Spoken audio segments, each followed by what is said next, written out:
어마어마한 이슈들 속에 지금 사실 이런 뉴스는 껌인 것처럼 느껴질 만큼 뉴스의 네임밸류가 없어 보이는 느낌이에요. 왜냐하면 이번 주 자체가 역사적인 한 주이기 때문에 그렇습니다. 수십 년 만에 있을까 말까 한 이벤트들, 이 이벤트들이 들어있는 데다가 4년에 한 번 돌아오는 선거와 4년에 한 번 돌아오는 월드컵이 한꺼번에 묶여있다는 건 그 주의 어떤 무게감이 정권 교체에 있던 그 주만큼이나 무게감이 있는 그런 한 주가 아닌가 이런 생각이 들 정도거든요. 그 와중에 제가 무슨 이야기를 하려고 그러냐면 양승태 사법농단 이야기를 하려고 합니다. 오늘 오전에 전국 법관회의도 있었어요. 거기에 대한 결과물이 지금 뭐 사실 안 봐도 뻔해요. 법관회의의 결과물은 이런 거예요. 법원의 고위직일수록 법원이 검찰의 수사를 받는 건 그건 아니지 이런 분위기에 가깝고요. 일반 판사들인 경우에는 법원이 환골탈태해서 새로 태어나려면 수사를 받아야 된다는 쪽의 입장에 가까워요. 그래야 국민들이 사법부의 개혁에 관련된 진정성을 인정해준다 이런 측면이에요. 대부분 그런 흐름으로 가요. 네. 그런데 지금 오늘 나온 보도 중에 우병우와 임종헌 이 사람이 누구냐면은 당시 법원 행정처 기조실장 임종헌 기조실장하고 우병우 당시 민정수석이 청와대에서 비밀 회동을 했다는 것이 최근에 보도로 나왔어요. 그 사실이 확인됐다고 하죠. 그게 2015년 7월 31일인데 양승태하고 박근혜가 만나기 일주일 전이랍니다. 이것도 그 실무협상팀이었네? 그러네. 그러니까 이게 정말 이상한 만남인 거죠. 그러니까 전직 행정처 고위 관계자에 따르면 이렇게 법원 행정처 차장이나 기조실장이 청와대 수석을 직접 만나는 일은 그런 일 자체가 없고 전화 통화조차 하는 일이 없다고 합니다. 근데 그게 청와대 수석하고 법원 행정처의 고위 관계자들하고 실제로 교류를 한다는 것 자체가 굉장히 상식적이지 않은 거고 상상하기 어려운 건 너무 상식적인 거죠. 그런데 처장끼리 만난 것도 아니고 거기에 기획조정실장이라는 직함을 가지고 있는 판사가 따로 민정수석이랑 만나서 회담을 했다? 뭔가 너무 미심쩍은 게 많은 일이죠. 양승태가 재판을 갖고 박근혜와 거래를 시도했죠. 그 거래를 시도하기 위해서 만나는 그 일주일 전에 이 기조실장이 우병우와 만나서 실무협상을 했다는 그런 내용이 밝혀진 거고요. 그럼 이 실무협상에서 뭔 얘기를 했겠어요? 격도 맞지 않는 당사자들끼리 만나서 실무협상을 했는데 양승태가 박근혜를 만나서 뭔가를 얘기를 할 거를 미리 준비했다는 얘기 아니에요. 그러니까 그 실무의 대상이 뭐겠느냐 하는 게 그렇죠. 너무 뻔한 거잖아요. 그거는 뭐 이거 뻔하죠. 이게 사법농단에 관련된 그러니까 사법부를 갖다 바치는 거였죠 박근혜한테. 이 사법부는 헌법상의 독립된 기관입니다. 행정부와 마찬가지예요. 그리고 대통령과 대법원장은요 동격이에요. 누가 상관이고 네. 부하가 아니에요. 네. 동격입니다. 국회의장도 마찬가지고요. 이런 동격인 사람들인데 이 동격 관계 민주주의의 기본 질서인 삼권 분립을 헌법 정신에 따른 삼권 분립을 완벽하게 말아드시려고 작정하신 게 양승태였어요. 그래서 사법부를 행정부의 밑으로 집어넣다시피 하겠다라는 의도를 드러냈던 거고요.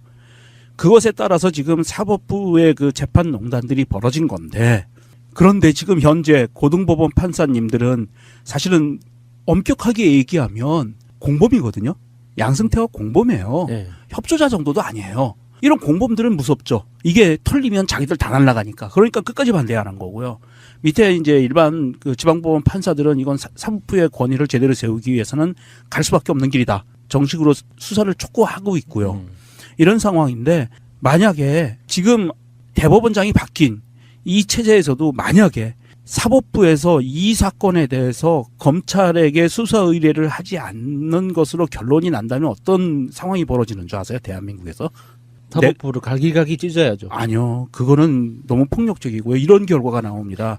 저희 녹음실에 녹음하고 있는데 누가 들어와가지고 컴퓨터를 훔쳐가려고 하다 잡혔어요.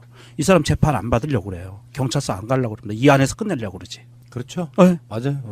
이 안에서 끝내는 게 합법이야. 이렇게 되는 거예요. 그래서 이 안에서 절도 행위를 무마시킬 거예요. 또 들어와서 누굴 때렸어. 어버이연합 할배 한 분이 들어와서 가스통으로 때렸어. 푸나님을. 머리에 피가 났어. 안 잡혀갑니다. 다 피를 닦아주면 되겠네요. 그렇죠. 피 닦아주고 꼽아주면 되는 거예요. 약 발라주고 후지틴 발라주고. 이렇게 볼 수 있죠. 모든 이 지구상에 존재하는 아니 대한민국이라고 하는 이 상황에 존재하는 그 모든 사람은 위법 행위를 하면 벌을 받게 돼 있죠. 예. 다만 위치상 예를 들어서 대통령이 현직인 경우에 어떤 여러 가지 국가적인 어떤 상황상 어떤 범죄 혐의가 있어도 임기 끝나고 하게 되는 그런 정도를 제외하고는 예. 근데 문제는 불법 행위를 저질렀는데 그 당사자가 그 판결을 내리는 그놈들이야. 자기들 입장에서는 제가 항상 말씀드리지만 사법 행정이 나눠져 있는 상황이긴 하지만 법원이라고 하는 조직 내에서 재판이라고 하는 모든 행위는 검찰이 기소를 하고 변호인이 변호를 하고 그리고 그것을 판결해 주는 법원인데 그 법원이 이제 수사를 받아야 될 위치에 놓여 있는 상황에서 지금 현재 김명수 대법원 체제의 수뇌부들은 어쩌면 굉장히 단순한 구조로 생각해야 돼요. 법원의 권위라는 건 지들이 만드는 게 아니라고. 법원의 권위는 국민이 만들어주는 거예요. 예. 환골탈퇴하려면 수사를 받아야 되는 거거든요. 뭘 전국 법관 대표회의 이런 데서 자기들이 결론을 내려. 난 그 결론 내릴 의미가 없다고 생각해요. 아무리 모든 범죄 행위의 판단을 법원이 하는 거지만 그거를 법관들 의견을 물어서 수사를 받는다? 말이 안 되는 거예요. 예. 위법 행위가 있으면 우리도 당당히 수사를 받겠다 하면 되는 거거든요. 저도 그 부분이 제일 화가 나요. 지금 사법농단 사태에 대해서 수사를 받을지 말지에 대해서 왜 판사들 자신들이 논의를 왜 하냐고요. 그럼요. 이건 그냥 법에 정해져 있는 대로 직업이 판사인 사람이 범죄를 저질렀으면 자연인의 범죄에 대해서 조사받고 처벌받으면 되는 거지. 그 자연인의 직업이 판사이기 때문에 뭐 논의를 한다고? 그럼 자꾸 생각나게 되죠. 누구는 그 240원 입금 덜 해가지고 행정죄로 해직된 버스기사 몇백억을 회사 돈을 처먹어도 처벌받지 않는 이재용 이거하고 뭐가 달라요?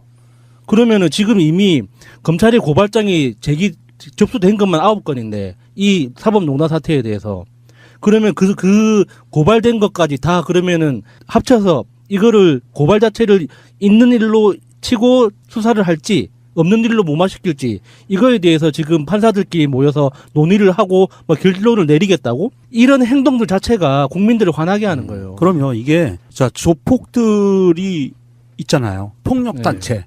이 폭력단체 검찰 수사가 들어가려고 하니까 조폭 수장이 이렇게 얘기하는 겁니다. 우리 조폭 평직원들, 행동대장들 의견을 들어봐서 수사를 받으러 갈지 말지 결정할게. 이거 똑같은 거예요. 말이 안 되는 겁니다. 단 이 지금 사법부에서 주장하는 거는 이겁니다. 수사를 받았다고 치자. 기소됐다고 치자. 판결은 누가 하냐? 판사가 한다.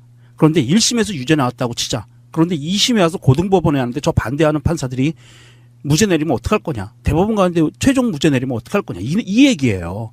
수사받는 당사자가 판사인 경우는 어떡할 거냐는 얘기예요. 그런데 예, 이거는 정말 개새끼 껌 씹는 소리예요. 수사받는 당사자가 판사이면은요. 법률로 돼 있어요. 그 판사 제척할 수 있어요. 네.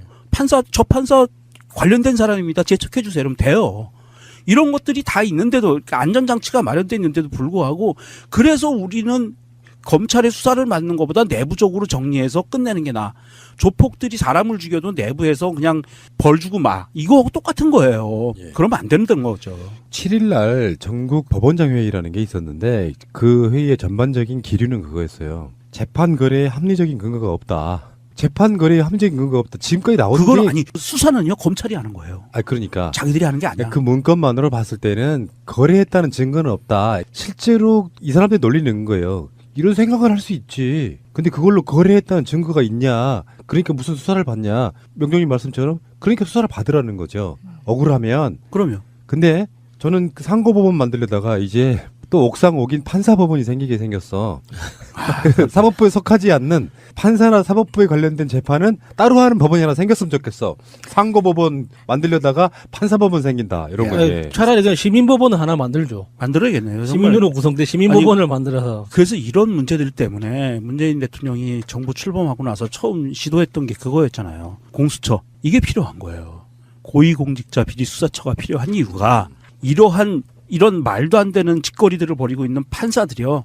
이런 사람들 고위공직자거든요. 지금 고등법원 부장판사급 이상이면 다 수사할 수 있거든요. 이런 걸 만들어놔야 되는 거예요. 그래야 사회가 깨끗해져요. 김도엽 판사가 법원 내부 통신망에 올린 글인데 거기에서 보면 따박따박 그 반론을 핍니다. 그래서 왜 수사를 받아야 되는지 왜 지금 고등법원 부장판사들의 그 성명이 말이 안 되는 소리인지를 따박따박 분석을 해놨어요. 그래서 조금 아까 말씀드린 것처럼 그런 의미 하나도 없다. 재척 사유도 있고 다 있다. 마련돼 있으니까 걱정하지 말고 수사받으라. 이렇게 지금 이야기하고 있는 거거든요. 수원지법 김도엽 판사가 제가 이 이름이 되게 특이하잖아요. 그래서 언뜻 갑자기 생각이 나는 거예요. 제가 이분을 같은 과외 선생님한테 과외를 받으면서 그때 과외 선생님이 저한테 이 김도효라는 언니가 있는데 여자분이에요.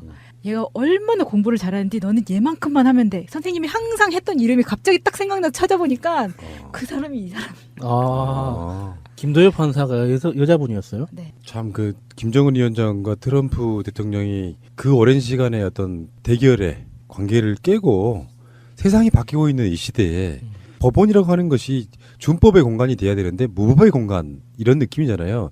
이번 기회에 법원을 완전히 다른 조직으로 만들지 않으면 우리는 그럴 것 같은데 니들도 법 안 지키면서 이 새끼들한테 우리한테 그렇죠. 국민들한테 법 지키라고 해. 이런 이야기 들릴 것 같고 다수의 의식 있는 판사들은 그런 생각을 하고 있는 거죠. 업무에 치여서 정말 국가와 민족을 위해 판결하시는 분도 있고요. 정치적으로 법원 행정처가 그 법원 내에서의 출세 코스라는 거 아니에요? 거기서 좀 근무하면은 어떤 좋은 자리로만 영전에 가는 뭐 이런 상황들을 우리가 겪으면서 법원이라고 하는 것이 북미 정상회담이나 지방선거가 없는 뉴스라 그러면 이거 엄청난 뉴스잖아요. 그렇죠. 어마어마한 네. 거죠. 특히나 그 지난주에 그 공개된 조사보고서 관련 원본 파일, 그러니까 사법농단 특별조사위원회에서 98건의 문서를 공개를 했었잖아요.